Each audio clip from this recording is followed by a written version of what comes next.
Back to MS classes. आज हम cover करेंगे क्लास 7 साइंस एनसीईआरटी बुक का चैप्टर नंबर 9 सोयल।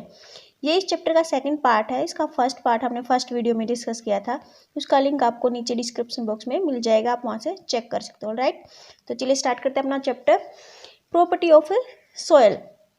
अब हम देखते हैं कि सोयल की क्या क्या प्रॉपर्टीज होती है। फर्स्ट जो percolation rate of water in the soil. अब परकोलेशन का क्या मतलब होता है? परकोलेशन का मतलब होता है रिसाव होना। राइट, कि हम देखते हैं कि कितने जल्दी जो है पानी का सोयल के अंदर रिसाव होता है। How fast the water pass down the soil. मान लीजिए कि यहाँ पे आपकी सोयल है, आप इसके अंदर वाटर डालते हो। राइट, तो अब आपको क्या देखना है कि ये जो वाटर होता है कितनी फास्टली ये नीचे जो होता है ड्रेन आउट होता है, यानी कि निकल जाता है। इसको हम बोलते हैं परकोलेशन रेट। राइट, अब हम देखते हैं कैसे निकालते हैं परकोलेशन रेट। बूझो और पहेली ने क्या किया, उन्होंने 2 स्क्वेयर्स मार्क किए, यानी कि 2 स्क्वेयर बनाए 50-50 सेंटीमीटर के। एक जो स्क्वेयर था उन्होंने वो अपने घर के फ्लोर के ऊपर बनाया, फर्श के ऊपर, और दूसरा जो स्क्वेयर था उन्होंने कच्चे रोड के ऊपर बनाया।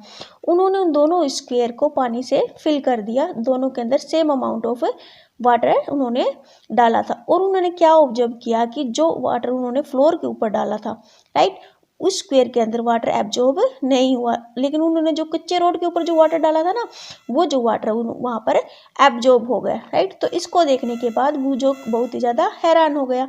उसको समझ नहीं आ रहा था कि ऐसा क्यों हुआ, क्योंकि उन्होंने तो दोनों ही स्क्वेयर जो थे सेम साइज के बनाए, उसके अंदर वाटर भी उन्होंने सेम डाला, फिर भी वहाँ पर एक डिफरेंस मिला वाटर एब्जॉर्प्शन के अंदर।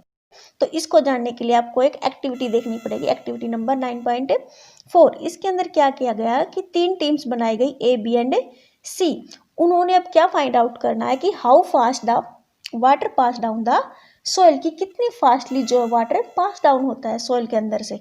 इसके लिए हमें एक परकोलेशन रेट निकालना पड़ेगा। राइट, तो उसके लिए क्या करना पड़ेगा, you will need a hollow cylinder और ए पाइप। आपको एक होलो सिलेंडर या पाइप लेना है। राइट, जो तीनों टीम के पास जो सिलेंडर या पाइप वो सेम डायमीटर का होना चाहिए। राइट, और अगर सिलेंडर और पाइप नहीं है तो आप उसकी जगह पर क्या ले सकते हो, उसकी जगह पर आप एक स्मॉल टिन कैन लीजिए, उसको नीचे से कट ऑफ कर दीजिए, उसकी बॉटम को बिल्कुल कट ऑफ कर दीजिए, वो भी एक पाइप की तरह ही काम करेगा। राइट, या फिर आप क्या कर सकते हो, जो पीवीसी पाइप्स होते हैं, राइट, उनको 5 सेंटीमीटर जिसका डायमीटर होता है उनको कट कीजिए 20 सेंटीमीटर लॉन्ग पीसीज के अंदर, और तीनों टीम को एक एक आप पीसीज दे सकते हो। राइट, इस तरह से उनके पास क्या होगा, एक सिलेंडर मिल जाएगा। फिर नेक्स्ट क्या करना है आपको, at the place where you collect the soil. अब आपने जहाँ पर भी अपनी सोयल के पीसेज ले रखे, आप जहाँ पर भी आपने अपनी सोयल कलेक्ट की है वहाँ पर उन पाइप्स को आपको डीप कर सोयल के अंदर रखना है। Place the pipes about 2 centimetre deep in the ground. उस ग्राउंड के अंदर आपको 2 सेंटीमीटर डीपली वो पाइप्स रखने हैं। अब आपको क्या करना है कि टाइम नोट करना है। जब आपने पानी डालना स्टार्ट किया तो उस समय पे आपको टाइम नोट करना है, और जब सारा का सारा वाटर जो परकुलेट हो जाए, यानी कि सोयल के अंदर नीचे चला जाए, और जब पाइप बिल्कुल इम्पैटी हो जाए, उस समय फिर से आपको दोबारा टाइम नोट करना है। Be careful not to be let the water spill over और run down on the outside of the pipe while pouring. जब आप पानी डाल रहे हो तो आपको क्या केयर करनी है कि जरा सा भी जो पानी वो पाइप से बाहर ना निकले, पानी बिल्कुल धीरे धीरे डालना है। और दोनों ही बार आपको टाइम नोट करना है, जब आपने पानी डालना स्टार्ट किया तब, और जब सारा का सारा पानी नीचे ड्रेन आउट हो गया, यानी कि सारा का सारा पानी जो नीचे चला गया, उस समय आपको दोबारा से टाइम नोट करना है। और फिर आप क्या करोगे, आपको परकुलेशन रेट निकालना। इसके लिए एक फार्मूला होता है, amount of water divided by percolation time. आपने कितना वाटर लिया था, 200 ml आपने वाटर लिया था। राइट, और आपको कितना टाइम लगा, जब आपने मान लीजिए कि आपने जब पानी डालना स्टार्ट किया उस समय हुआ था 10 o'clock। राइट, और जब सारा का सारा पानी जो परकुलेट होगा उस समय टाइम हुआ था 10:20। तो कितने टाइम में परकुलेट हुआ, 20 मिनट्स में। राइट, तो इसको हम किससे डिवाइड करेंगे, 20 से इसको डिवाइड करेंगे। ये हमारा परकुलेट रेट निकालने का फार्मूला होता है, amount of water divided by percolation time. तो इससे आपका जो परकुलेट रेट निकल जाएगा, कितना आएगा, वो आपका 10 ml पर मिनट। ये आपका जो परकुलेशन रेट निकल आता है। Right, for example suppose that for the certain sample it took 20 minutes for 200 ml of percolate. इन्होंने भी वही बताया कि आपने जो सैंपल लिया था उस सैंपल के अंदर जो परकुलेट टाइम वो 20 मिनट्स था और वाटर कितना डाला था 200 ml। तो हमारा रेट ऑफ परकुलेशन कितना निकला 100 ml पर मिनट, यानी कि 1 मिनट में 10 ml ऑफ वाटर वो परकुलेट हो जाता है, राइट। इसी तरह से आपको क्या करने हैं कि अलग अलग सॉइल के सैंपल लेने हैं और उन्हीं सैंपल से आपको परकुलेट रेट निकालना है, राइट। तो सबसे पहले आप किसका निकालोगे, सैंडी सॉइल का, राइट। सैंडी सॉइल के अंदर क्या होता है, पार्टिकल बहुत ही ज़्यादा दूर दूर होते हैं, तो उसके अंदर से जो वाटर होगा वो बहुत ही जल्दी परकुलेट हो जाएगा। सपोज कीजिए कि आपने 200 ml जो है वाटर लिया है और सैंडी सॉइल है, तो उसके अंदर जो वाटर है जल्दी परकुलेट हो जाता है, यानी कि 5 मिनट्स के अंदर वो सारा जो वाटर वो परकुलेट होगा। इसके बाद आप सैंडी सॉइल का जो परकुलेशन रेट आएगा वो कितना आएगा 40 ml पर मिनट। ये जो है सैंडी सॉइल का परकुलेशन रेट निकलेगा, राइट। अब आप सेकंड सॉइल कौन सी लेंगे, आप मान लीजिए आप क्ले सॉइल लेते हैं। क्ले सॉइल के अंदर जो होते हैं पार्टिकल बहुत ही पास होते हैं, वो जो वाटर को बहुत ही जल्दी परकुलेट नहीं करता। फिर से आपने दोबारा से 200 ml वाटर लिया और सॉइल का सैंपल कौन सा लिया, क्ले सॉइल। मान लीजिए उसके अंदर जो है वाटर 20 मिनट्स में वो परकुलेट हो जाता है, तो इसका परकुलेशन रेट क्या निकल के आएगा 10 ml पर मिनट, राइट। ये हमारी क्या है, क्ले सॉइल है। क्ले सॉइल के लिए परकुलेशन रेट क्या निकला 10 ml पर मिनट। थर्डली हम क्या करते हैं, लोमी सॉइल लेते हैं। लोमी सॉइल जो होती है वाटर को ज़्यादा इजीली ड्रेन आउट भी नहीं करती और ज़्यादा पकड़ के भी नहीं रखती।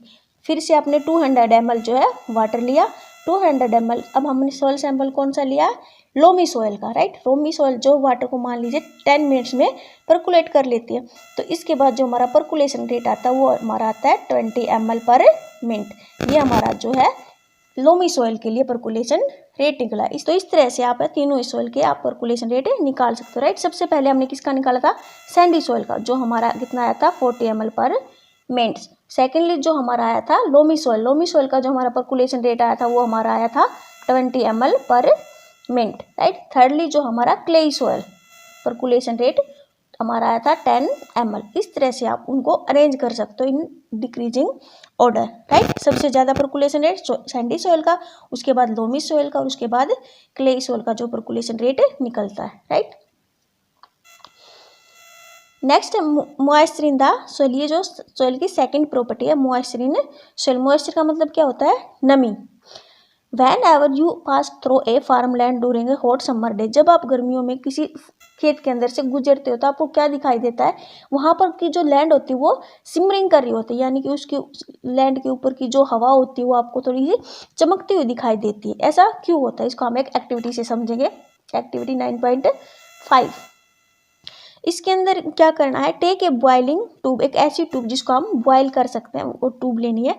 Put 2 spoonful of A soil sample in it, जिस सैंपल के अंदर आपको मॉइस्चर नोट करना है वो आपको सैंपल लेना है सॉयल का। Heat it on a flame, फिर उसको आपको एक फ्लेम के ऊपर हीट करना और फाइंड आउट करना है कि क्या होता है, राइट। ये देखिए इसका एक्टिविटी दिखाई गई। जब आप कोई बर्निंग ट्यूब लेते हो उसके अंदर आपने क्या डाला है, सॉयल सैंपल डाला, उसको नीचे से आप हीट कर रहे हो, तो कुछ समय के बाद आप नोटिस करोगे कि जो ट्यूब होती है उसके जो किनारे होते हैं वहाँ पर जो वाटर ड्रॉपलेट इकट्ठी हो गई, वाटर कंडेंस हो गया। ऐसा क्यों हुआ, क्योंकि जब हम सॉयल को हीट करते हैं तो उसके अंदर से वाटर वेपर निकलते हैं और वो जो वाटर वेपर वो कंडेंस होकर उस ट्यूब के ऊपर हमें दिखाई देते हैं। इससे हमें पता चलता है कि जो सॉइल होती है उसके अंदर मॉइस्चर प्रेजेंट होता है, यानी कि उसके अंदर वाटर प्रेजेंट होता है, right.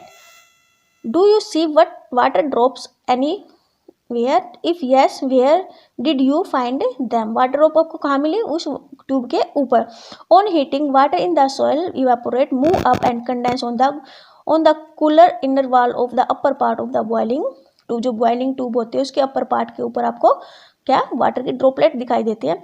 On A hot summer day the water coming out of the soil reflect the sunlight. जब गर्मियों के दिनों में क्या होता है, बहुत ज़्यादा गर्मी होती है जिससे क्या होती है सॉइल के अंदर जो वाटर प्रेजेंट होता है वो वेपर्स की फॉर्म में बाहर आता है और उन वेपर्स के ऊपर क्या होते हैं, सनलाइट रिफ्लेक्ट हो जाती है और इसी वजह से हमें क्या होता है, उसके जो ऊपर की जो एयर होती है वो हमें हिलती हुई और चमकती हुई दिखाई देती है।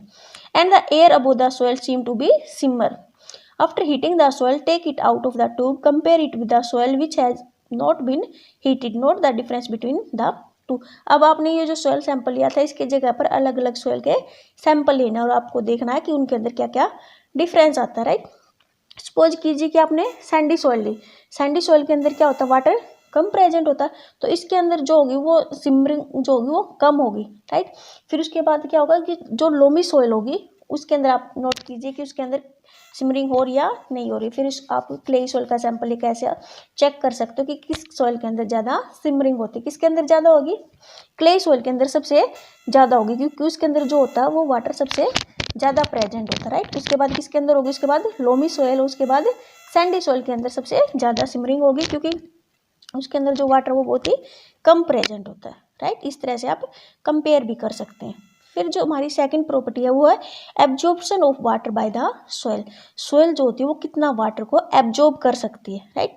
इसके लिए एक एक्टिविटी है 9.6। इसके अंदर आपको क्या करना है, take a plastic funnel, take a filter paper, fold and place it as shown in the figure. आपको क्या करना है, एक बीकर लेना। फर्स्टली एक बीकर, ये देखिए यहाँ पे है जो ये बीकर है, इसके अंदर आपको एक फनल डालनी है, फनल के अंदर आपको एक फिल्टर पेपर डालना, और फिल्टर पेपर के अंदर आपको यहाँ पर अपना सॉइल का सैंपल रखना है, राइट। ये सारी करने के बाद आपको क्या करना है, एक मेजरिंग सिलेंडर लेना। सपोज कि यहाँ पर आपने एक मेजरिंग सिलेंडर लिया, उसके अंदर आपने जो वाटर वो मेजर करके डाला है, यानी कि आपने यहाँ पर 20 ml जो है वाटर लिया है। अब आपको क्या करना है कि इस सिलेंडर के अंदर से आपको ड्रॉप बाय ड्रॉप जो वाटर सॉइल के ऊपर डालना है, और आपको एक जगह पर वाटर नहीं डालना, ड्रॉप बाय ड्रॉप सारे सॉइल के ऊपर डालना, और तब तक डालते रहना है जब तक कि वो वाटर नीचे से पास आउट ना होने लग जाए, राइट। सपोज कीजिए आपने जो स्टार्टिंग में जो मेजरिंग सिलेंडर के अंदर जो वाटर लिया था वो कितना लिया था, 20 ml, लेकिन जब आपने जो वाटर है वो नीचे ड्रेन आउट होना स्टार्ट हो गया, उस समय आपने फिर से अपना मेजरिंग सिलेंडर देखा, उसके अंदर जो वाटर था वो मान लीजिए वो आपके पास बच गया 10 ml, राइट। स्टार्टिंग में कितना था हमारा 20 ml, और वाटर को जब इस सॉइल अंदर डाला हमने उसके बाद हमारा कितना बच गया 10 ml, राइट। अब नेक्स्ट देख जी, आपको क्या करना है, subtract the amount of water left in the measuring cylinder from the amount you started with। जब हमने स्टार्टिंग में जो वाटर लिया था 20 ml, और जो हमारे पास बच गया उसको सब्ट्रैक्ट करना है, यानी कि कितना बच गया हमारे पास 20 माइनस में 10 ml वाटर, यानी कि हमारे पास जो हमारा जो वाटर यूज हुआ उस सॉइल के अंदर वो हमारा 10 ml वाटर यूज हुआ है। This is the amount of water written by the soil, और यही वाटर है जो सॉइल ने एब्जॉर्ब किया है। अब आप इसको कैसे रिकॉर्ड करोगे, आपको क्या करना है, स्टार्टिंग में लिखना है वेट ऑफ द सॉइल, की आपने जो सॉइल ली थी उसका वेट कितना था स्टार्टिंग में 50 ग्राम्स, राइट। जो सॉइल का सैंपल लिया था उसका वेट था 50 ग्राम, और initial volume of the water in the measuring cylinder, जो मेजरिंग सिलेंडर आपने स्टार्टिंग में लिया था जिसके अंदर आपने पानी डाला था वो स्टार्टिंग में कितना लिया था 20 ml। यहाँ पे आपको क्या लिखना है 20 ml, और जब हमने जो वाटर उसके अंदर से निकाल के ड्रॉप बाय ड्रॉप उस फनल के अंदर डाला, तो उसके बाद जो हमारे पास जो वाटर बच गया था वो कितना बचा था 10 ml, राइट। हमारे पास जो वाटर बचा था वो बचा था 10 ml, यानी कि अब the volume of the water absorb by the soil, अब जो सॉइल है उसने कितना वाटर एब्जॉर्ब किया, हमने स्टार्टिंग में लिया था 20, हमारे पास बीकर में कितना बच गया 10, तो सॉइल ने कितना एब्जॉर्ब किया 10 ml वाटर सॉइल ने एब्जॉर्ब किया। यू हमारा जो इनिशियल वॉल्यूम है वाटर का, वी है जो हमारा फाइनल वॉल्यूम है वाटर का, राइट। और ये जो 10 ml है ये हमारा क्या आ गया, हमारा वो वाटर आ गया जो सॉइल ने एब्जॉर्ब किया।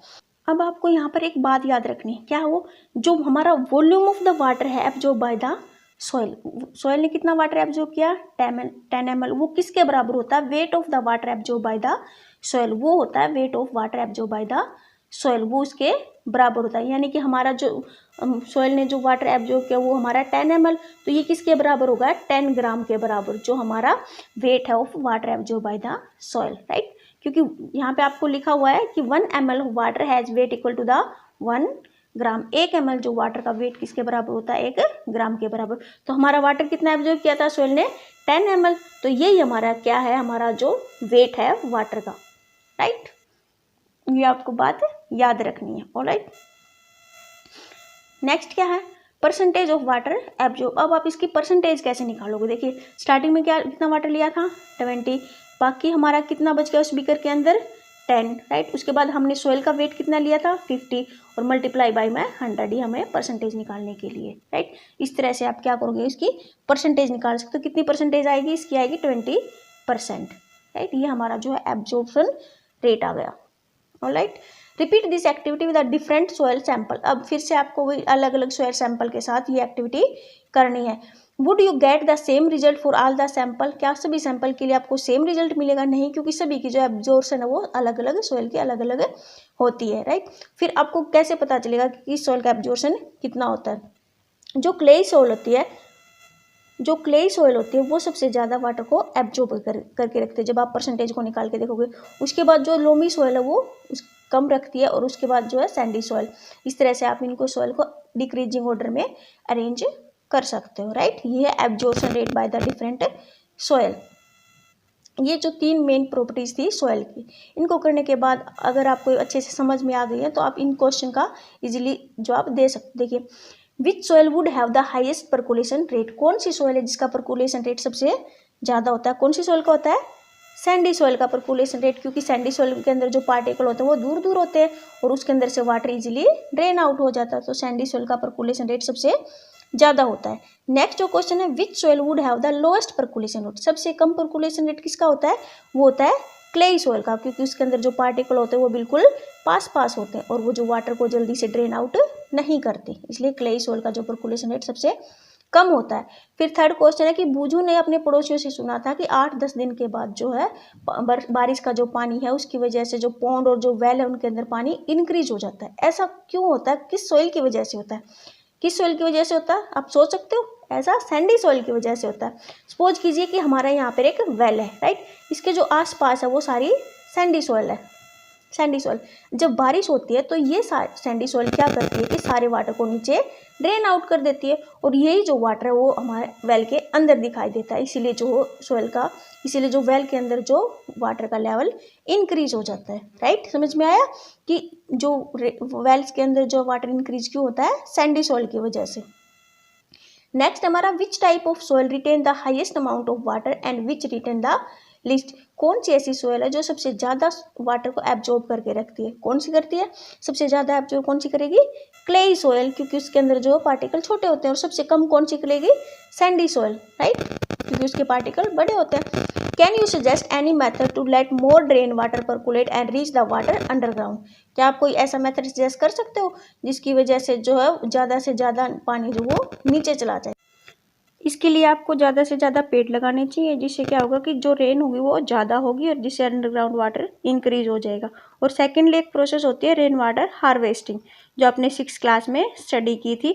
उसके अंदर क्या होता है कि हम रूफ्स का जो पानी है वो कलेक्ट करते हैं टैंक्स में और उसको फिर रीयूज करते हैं, राइट। आई थिंक आज के लिए इतना ही, बाकी का बचा हुआ हम अपनी नेक्स्ट वीडियो में करेंगे। If still you have any problem you can write in the comment section, I will definitely give the answer. Thank you for watching.